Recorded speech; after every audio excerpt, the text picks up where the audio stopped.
Okay, hi. My name's Paul Chaplow. I'm from Ponganui.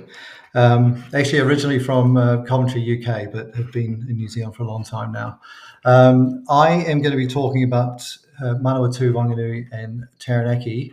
And my regional colleagues who would normally join me for this have left me on my own. So I'm going to have to read some notes because I'm not so familiar with Manawatu and Taranaki as I am with my own region. But we'll kick into it.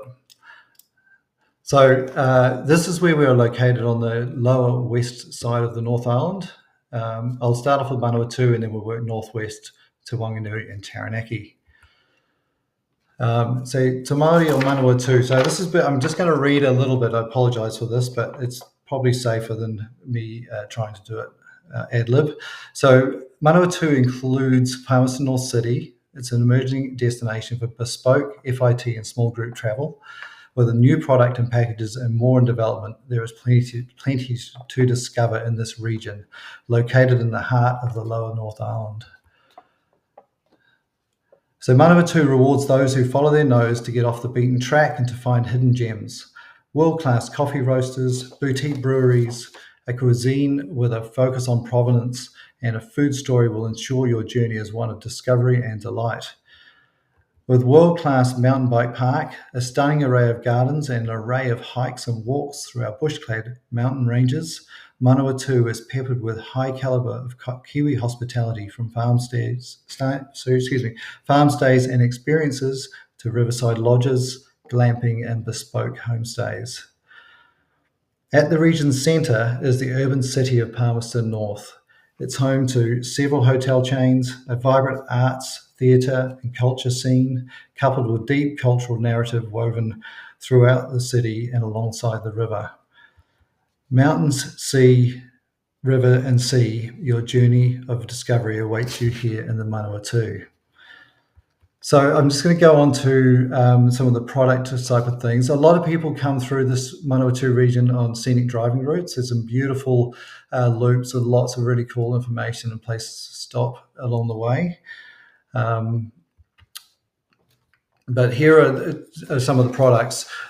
Most of them are rural-based and farm stay-based. This one, Rangatiki Farm Stay, is just off State Highway 1. You can stay at the farm, or you can have a farm experience, or you can do both. As you can see, it sleeps up to 15.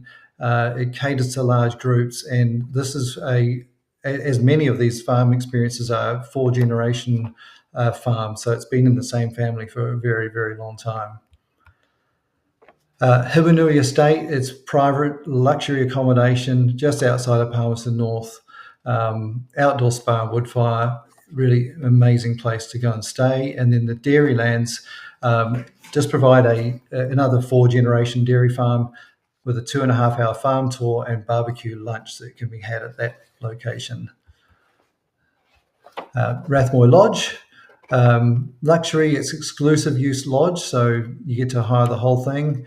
Private riverside getaway. They have an on-site chef available, and there's a whole range of experiences there, from glowworms and stargazing tours. I would say that stargazing in this part of the world is really quite something. They have the archery, claybird shooting, pheasant hunting, hole-in-one golf, and a whole bunch of other things as well.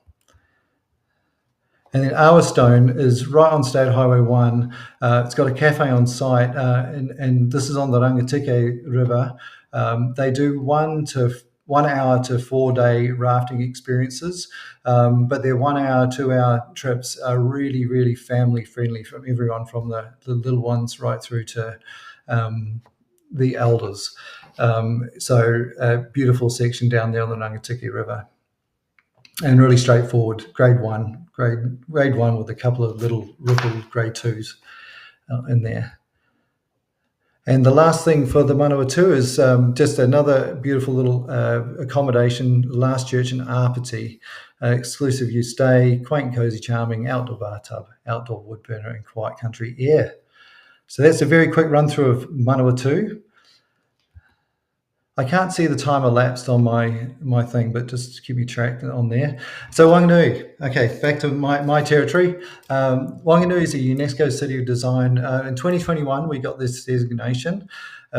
Puts us in a realm of about 40 different cities of design around the world, with Bilbao, Berlin, and a whole range of others. We get this because of our art, our creativity, our boutique manufacturing. And while this is not tourist related, I'll just explain the boutique manufacturing. New York firefighters were wearing helmets that have been manufactured and created here in Wanganui. So we really pride ourselves on this new designation. It's quite a part of our identity now. So we are a city of art and beauty. I talk about sort of the three A's: Awa, which is the river, our arts and our creativity, and our architecture/heritage. I'd also say our authenticity as well. So you are likely to get served by someone who lives here in Wanganui and has been here for a while. They really enjoy having visitors here. So a little bit about the Awa first. The Awa is the river. This river was the first river in the world to gain legal personhood status. We got that back in 2017, and that is there is a whakatoki called which goes mai te kahui manga ki Tangaroa ko Oti Awa ko te awa ko o, and the English version of that is on here. I am the river and the river is me. It's a really significant part. It's the longest navigable river in New Zealand, and you can do a whole variety of things on this, and I'll explain some of those now. So the river cuts right through our city centre and goes all the way back inland for 230 kilometres. It's the longest navigable river in New Zealand. So onto our arts. Te Whare o Reho means the House of Inspiration.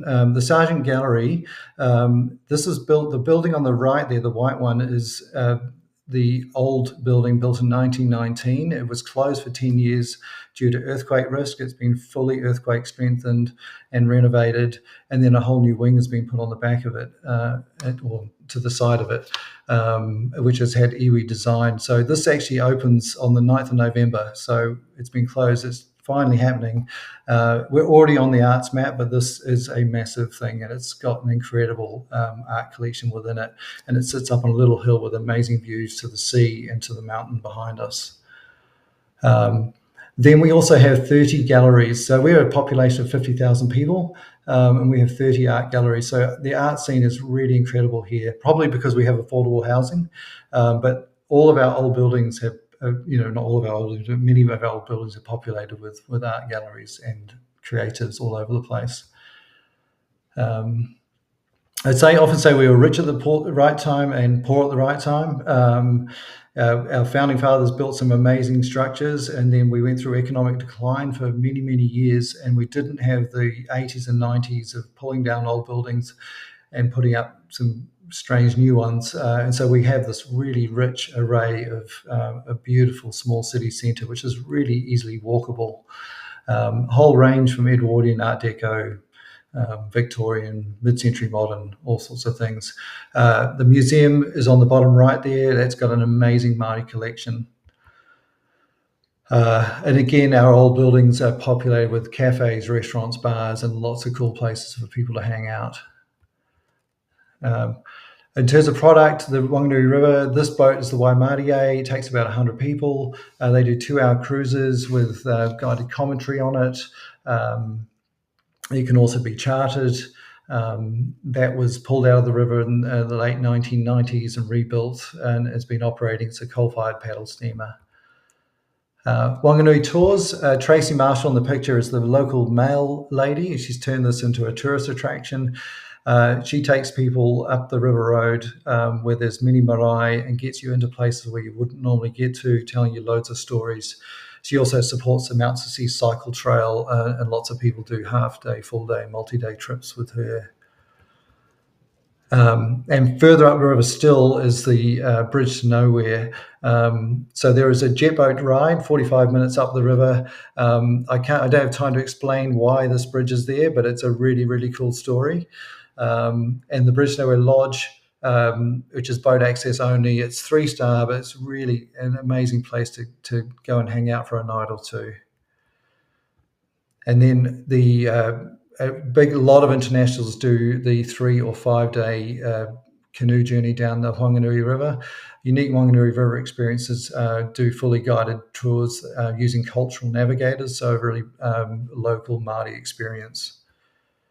And back in town, Putiki Church, you can see every surface has a Māori design on it. It was built to save the art of Māori carving. There's guided tours available. We had Richie McCaw on a tour recently, so I stuck that photo in. Ex-Māori Bullback, in case you don't know who that is. And there's lots of quirky things in Wanganui. So Drury Hill Tunnel and elevator. And a developer wanted to sell land on a hill. People didn't have cars to move around in, so he decided to build a big tunnel and an underground elevator to take people up and down really easily, and sold all the property up on the hill. That's been operating as public transport ever since, and gives you great views of the city, the ocean, and both Mount Taranaki and Mount Ruapehu. And then there are experiences that you can come and do, like watching glass artists at work, or making your own glass paperweight, or making your own glass tumbler, making your own bottle of gin, or buying a bottle of gin from the Papori Gin, who have won multiple awards. But I really like the idea that you can put your own botanicals in and get your own flavours going, and they help you do that. And also bone carving workshops. So lots of art related things to do. I think we have the best, most beautiful market in the country, with really cool artisan products and lots of really cool, beautiful food.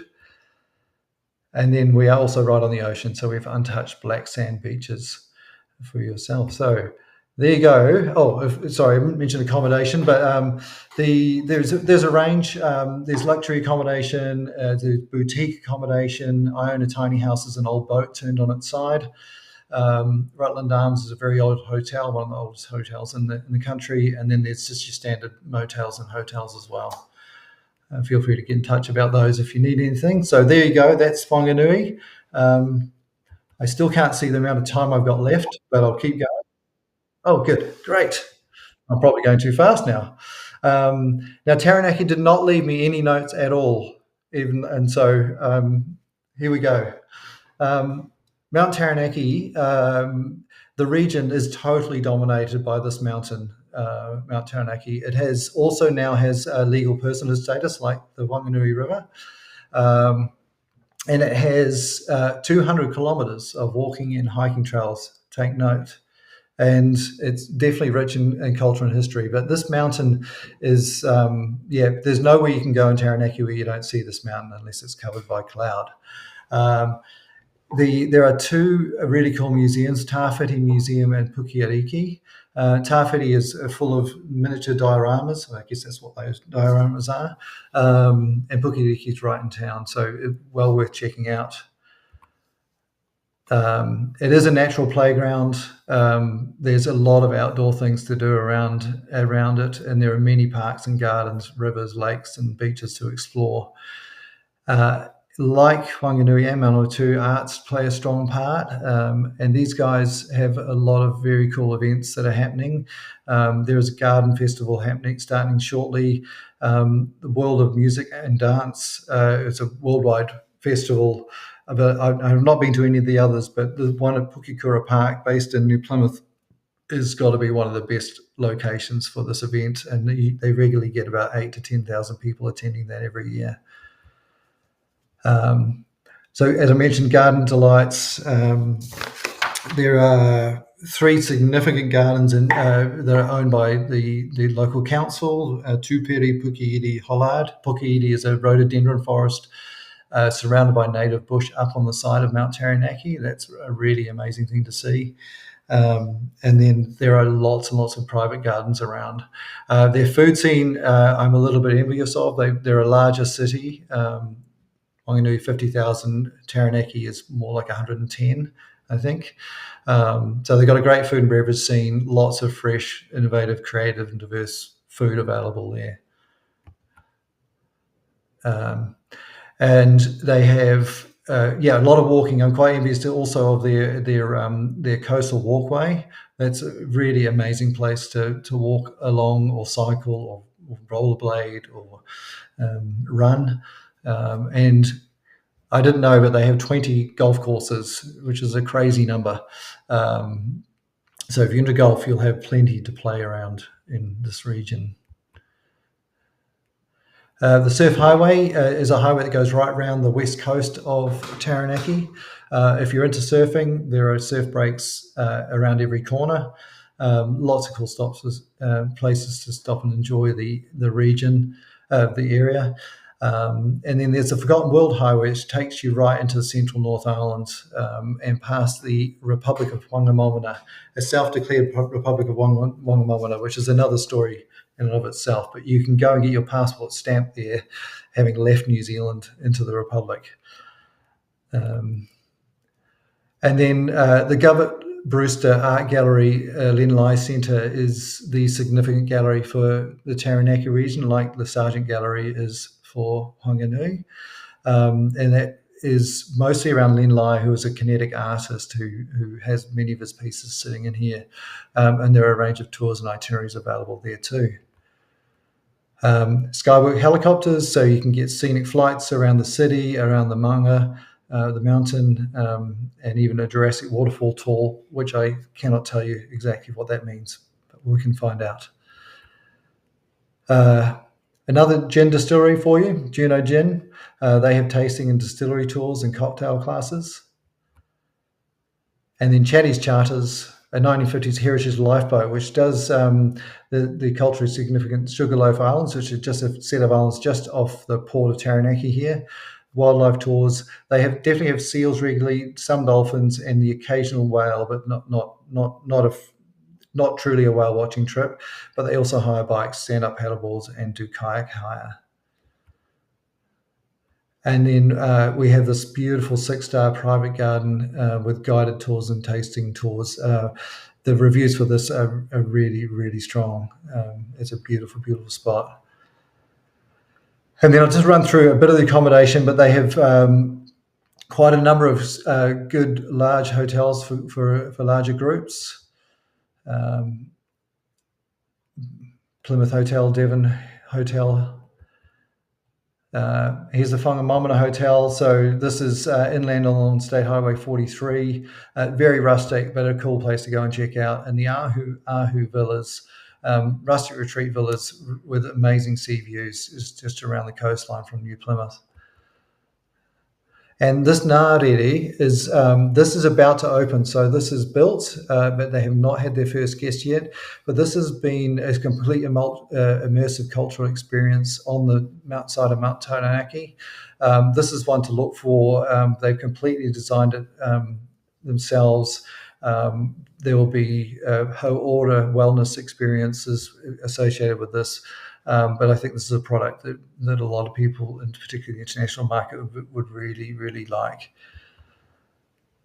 And then they do have bus tours available for larger groups or medium to large groups that do a range of tours around the Maunga. And finally, just the last slide to finish up is the Coastal Arts Trail, which actually links our three regions together, the Manawatu, Whanganui and Taranaki. I've mentioned the art quite a bit. This is a trail that people can go onto the website and basically connect up to travel through our three regions. And there you go. Thank you very much for our very quick tour through the Manawatu, Whanganui and Taranaki. Okay.